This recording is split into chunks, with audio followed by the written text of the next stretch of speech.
What's up, everybody? It's Dave. In this episode of the Reason and Reps podcast, we have a conversation with my fellow competitor, Glenn. It's a conversation about resiliency, coming back stronger than ever, and setting realistic expectations. Hope you enjoy. We're live. It's Dave coming at you from Scale Tippers with my friend and competitor, Glenn. So I met this guy, I think it was May 11th at an AMBF show in Jersey. We had a stacked lineup of men's physique that day. It was a bloodbath on that stage. So always meeting good people on the circuit and wanted to talk to Glenn to learn a bit more about his fitness journey. How's it going, Glenn? That's good, Dave. Thanks for having me. Hello, everybody. So real quick, my fitness journey started about 9 years ago. I joined the fire department. I was a young man. I was 22, 5'7", 150 pounds after lunch. But 1 year after my 1 year rookie year, battalion chief then at that time, he looks at me and he goes, I don't think you can do this job. I looked then after the meeting, I looked at my lieutenant and I said, may I be excused to go to the gym? And that was the first time I went to the gym and I just started pressing. I had no muscle at that time. I probably couldn't even bench 135. 5 years later, had my little heart broken and then ballooned up to 275 pounds. Kind of just ate everything and lifted everything. But let me pause you there, because if I remember, so I'm like five. I tell people I'm 5'9". I'm really like 5'8" I think you're a little taller than me, if I remember. I'm actually, Doc says I'm 5'7", but I can tell people I'm 5'9", man. It always was. Yeah, you know how it goes, man. If you're under like 5'10", you always got to lie a couple inches. But so you were 275, which is, I saw you on stage, man. That's hard to believe. So we keep going on your story. We're going to come back to that, but that's crazy. Yeah, I ballooned up to 275. Just, it was a little dark time, but we all been through them. And then kind of just, I had my son, and I hit that point. Was like, yo, what am I doing? Time to change. So I started to diet down, and I got pretty low on the scale. Got down to about 145-ish. I lost a lot of muscle. I hope people, one thing you could take from this is a difference between fat loss and weight loss. Actually, I lost a lot of weight, which is not sometimes healthy. And then on that journey down, I actually came across a men's physique competitor. If you had asked me years ago if I would ever be a bodybuilder, it's not something I was ever interested in, especially like the trunks, those classes. But I never heard of the shorts. And I saw him and I was like, wow, like I would want to look like that guy. And I educated myself more about men's physique, and actually decided to try it, and I actually fell in love with the sport. And it's something I take very seriously today. Okay, interesting. So, all right, if I heard you correctly, so 22 years old, are you a thin guy at this point, or when your chief told you you're not? Okay. Way too skinny fat. Okay, so you've been through the whole spectrum then. Yeah, so just I never had been in the gym, never worked out, and I've always been a smaller frame. I actually ran in high school. I did cross country, so that's why the first time I was at the gym was that day that chief looked at me and said he don't think I could do that job because he thought I was physically incapable. I see. Okay, so I was thinking maybe he was saying that because you were too big, but it's actually because you were a little frail. Yes. Interesting. Okay, and we don't have to get too personal here, but I did want to ask, so did you feel before whatever happened in your life where you went up to 275, did you always feel in you that you had the ability to get that fat, or did whatever happened to you just set you down that path? Or like, what's your relationship with food now, having gone through the whole spectrum? Oh, that was just straight up. And you probably heard the term body fat set point. Yeah. I've naturally always been smaller because after a certain weight that I hit, it's actually hard for me to gain fat. I would have to actually intentionally eat so many calories to just gain weight. And you usually see that, especially going over 200. It's almost like fat gain stops, basically. It makes no sense. And everybody has that body fat set point, especially when you try to get lean. Sometimes you just got to hit it hard. So going up to 275, again, it was just, I was eating everything and I was also lifting everything. I was strong, but I was not healthy. I see. Okay. Now, a lot of people are in love with this idea of dirty bulking. Now, I'm not saying they're getting up to 275, but do you think they're at this point, like you have a really nice physique, especially your arms. Like you made me want to add an arm day into my routine. The separation, it was really sharp. Do you think you benefited at all from being that large insofar as having the physique you have today, or did you not need to go up to 275? Absolutely not. And this is Okay. actually a learning process because now we're actually in a lean bulk gaining phase, especially our May show. I'm going to an extended off season, but you do not. I hope everyone hears this. You do not have to gain an excessive amount of fat to gain muscle. Now, scientifically, there is no amount of muscle gain without body fat. Vice versa, there is no amount of body fat loss without muscle loss. Okay. Now, when you do it right, you want to maintain the minimum fat gain with the most amount of muscle gain. Vice versa, when you're cutting down, you want the most amount of fat loss with the minimum amount of muscle loss. Okay. So that's a significant difference. You want to be eat at maintenance, maybe a slight caloric surplus, but it's not just, oh, it's bulk time, mac and cheese, pizza, and hot dogs. That's a negative.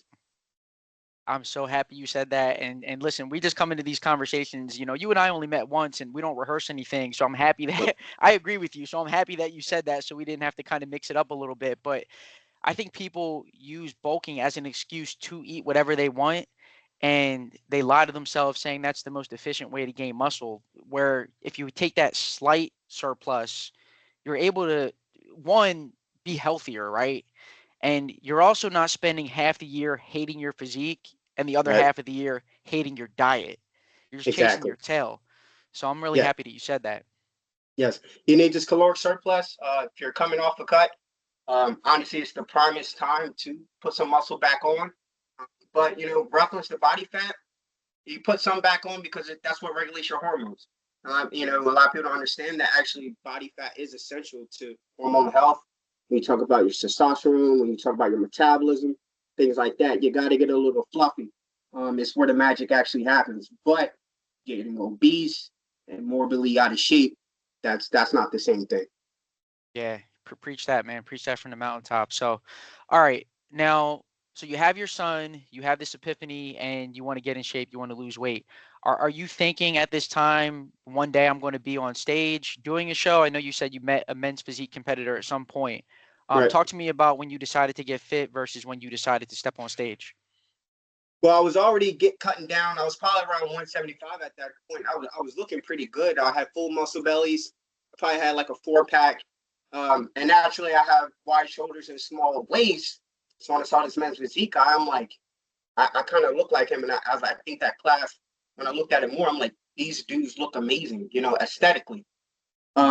If you had asked me 9 or 10 years ago if I would ever be a bodybuilder, my response would have been ignorant. It would have been like, I think you would have to be a conceited type person to, get half naked on the stage and show off. But actually looking more into the sport, I actually realized that it takes a lot of self-respect and self-confidence to first of all do that and actually complete a contest prep. And an old head once told me is people who look at others and think they're conceited are actually people who are insecure, see people's conceitedness as confidence. Well, see Love their that. confidence as conceitedness. There's a difference. And that's when I saw myself. I was like, oh, maybe I'm just insecure and they're just confident people and I'm just calling them conceited. Yeah, and it's important to reflect, right? To have that wisdom, but to see how you may have been that person at one point in Right? time.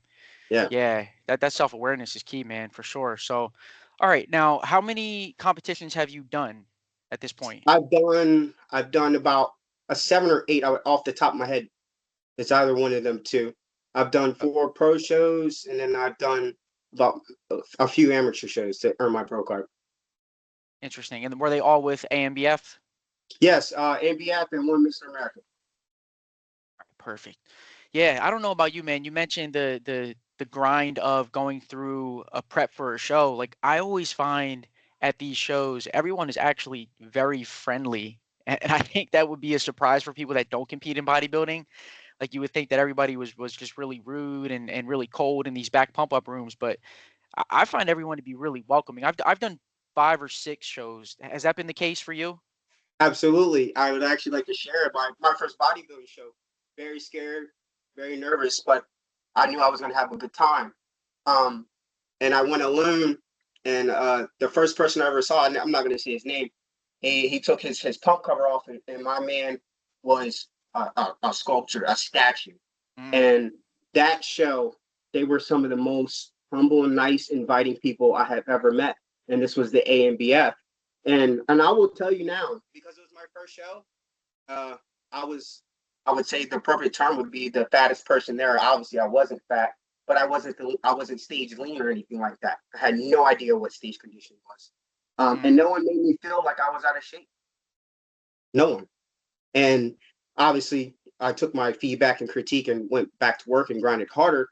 But it's still sometimes bodybuilders are perceived or depicted by society as just these mean muscle heads, judgmental people, when they're some of the most intelligent, humble people I've ever met.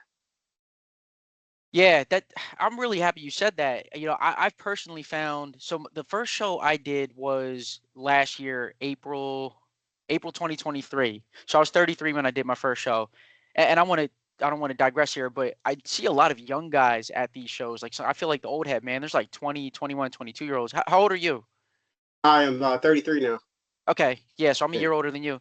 So I'm very inspired when I see these young kids at these shows because I know that I didn't have the balls to do that when I was their age. And I also feel like, the younger society is a little bit on the softer side. So it's just good to see them hitting the weights and getting on stage. That's very inspiring to me.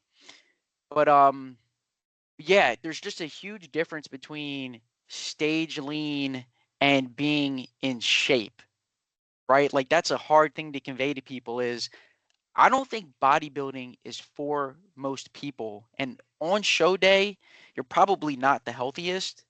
Now, I don't cut water at this point as a natural bodybuilder. I did before, but I just did an OCB show last week and I feel like I had my best look and I didn't cut water until the day of. Talk to me a little bit about your strategy with water leading up to a show and your peak week in general. Oh, Pickwick was actually great because May 11th, that was actually our best peak yet. I've actually been with my coach for 2 years now, almost 2 years now. So we've done a couple of shows and we're just figuring out how my body responds. Kept carbs, um, kept foods all the same. Sodium never really changed. And then water is just a slight taper. It's not really much. Starts with 2 gallons and then a half a gallon by Friday. And then we every 2 hours, every 4 hours, we're taking pictures as we eat. And then depending on what the body's doing, we make changes. I have a great coach who's on top of things like that. He knows what flat looks like. He knows what holding water looks like. And then there's a lot of variables that go involved, your sleep, your stress, where cardio was, things like that. It's a lot of variables go involved, but it's just a learning process. This sport is any given Saturday sport, you may see your peak can be different every single time. Your body can change in any hour. So it's just learning your physique. Yeah, I think that's an important thing any given Saturday, right? Like at the level once you have a pro card as a natural bodybuilder, you never know how people are going to look show day and you might get on stage the best that you've ever looked and just for whatever reason you got on stage with a couple guys that beat you out that day, right? But you might have them next time around. So I feel like too hard on myself some of these shows when I placed third a couple times and I was like, man, I wanted second, I wanted first, but the margin for error and the difference between first, second, third, fourth, even fifth at this level as a natural, I feel like it's a very slim margin. Would you agree with that? Yes, I agree. And it depends on the class. But since we're men's physique competitors, um, especially going to that, the show that we competed and met, there's a lot of difference.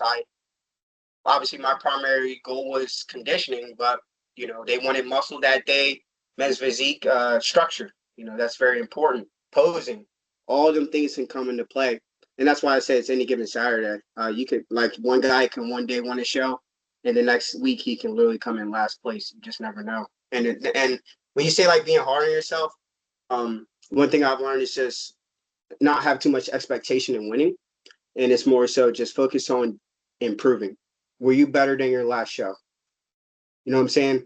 And that is going to take you so much farther in this sport, because in this sport, unlike football, 64 players show up, 32 of Mm. them win. In bodybuilding, we all show up to win, only one person wins. You know what I'm saying?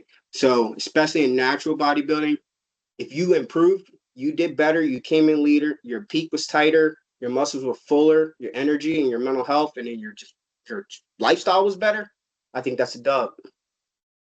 Yeah, that's important, man. I'm glad that you said that. I need to remind myself of that. Especially I'm now in the off season. I shut down competitions after the one I just did June 29th. So Okay. I've been enjoying some food. Had a nice July 4th. Had a couple Right. burgers. Right. And yeah, I'm going to be hitting the weights hard over the next couple months here to see if we can put some muscle on. Yep. Definitely. I'm doing the same thing. Got the feedback from last show we competed, across the board. Just got coming with some more muscle. The pro ranks it's no joke. It's a level that's people wouldn't even believe it. Yeah, and you know what? I'm happy that I went to that show. For those listening, it was Kent Burley's NGA show in Brick, New Jersey. AMBF, Um, AMBF. oh, AMBF show. So there were four of us on stage, and I had only competed in smaller shows up until that point. So I went thinking like, yeah, I have a really good shot, probably going to win. And the guy that got first, I think his name's Derek. He's a really nice guy. He's been winning everything. So he's kind of made me realize that I need to up my game if I am going to, be first or second in these pro level shows. But I need to balance that with what you said. Enjoy the process, get a Right, little better each time. That way right. you're not too hard on yourself and looking at what you can view as success as a failure. Absolutely. You just gotta Yeah. remember, like I know you mentioned, like there's a lot of youngins, like younger than us. But after doing a few shows and kind of paying attention to what's going on in the natural league, it's really the older gentlemen that are winning these top dogs. They're the top dogs. They're over their 40s. They're really in their prime. So it's kind of like inspiring for me when you see a gentleman that's 43, 46. I mean, the one that just won Mr. America, he was almost 45, 46 years old. I said, and he took everybody. And his physique was outstanding. So it just shows not necessarily that there's no reason for an excuse, but our physiques are young and there's nothing but room to grow and improve. Yeah. And that is a major benefit to doing it naturally is you really have a ton of room to continue to improve and you reach that muscle maturity, like you said, sometimes into your 40s. I think the guy that won bodybuilding at that show we were at, I believe his name's Mike Ventura, another really nice guy, but everybody seems to be nice in the bodybuilding circuit. I'm pretty sure he's like 52 and he won bodybuilding.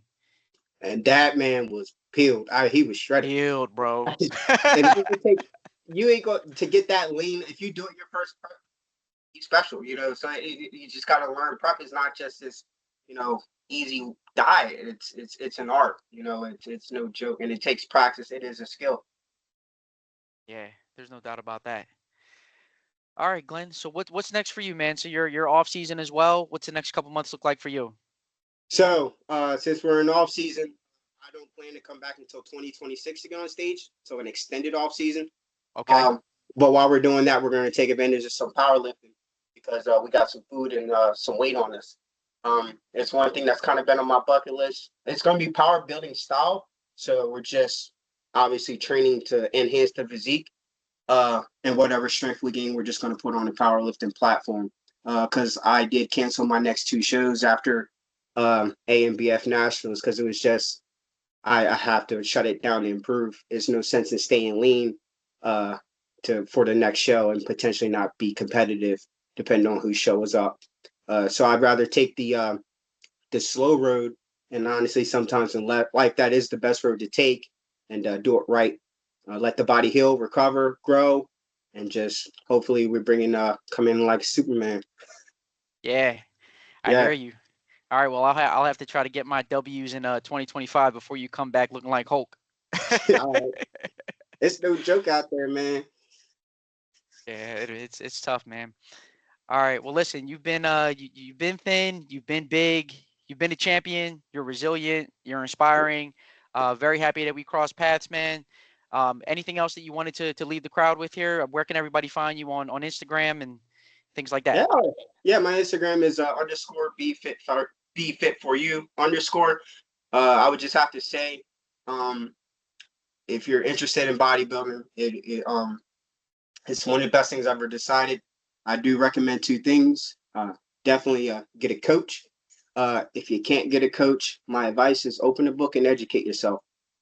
Contest prep is no joke. It's Mm. not uh, a trend. It's not a fad. I know you can look on Instagram and see pretty beautiful people, but there was a lot of work that went into that. And if you do attempt it, it could possibly be the hardest thing you've ever done. But in life, sometimes that's the best things we ever do. And then other that, push yourself, set boundaries, but don't break yourself, and you'll be fine. Awesome. Awesome. All right. Well, you heard it here. I think that's a good way to end it. I learned a lot talking to this brother here. This is Dave coming at you with the Reason and Reps podcast, episode 2. Stay fit, stay free. Peace.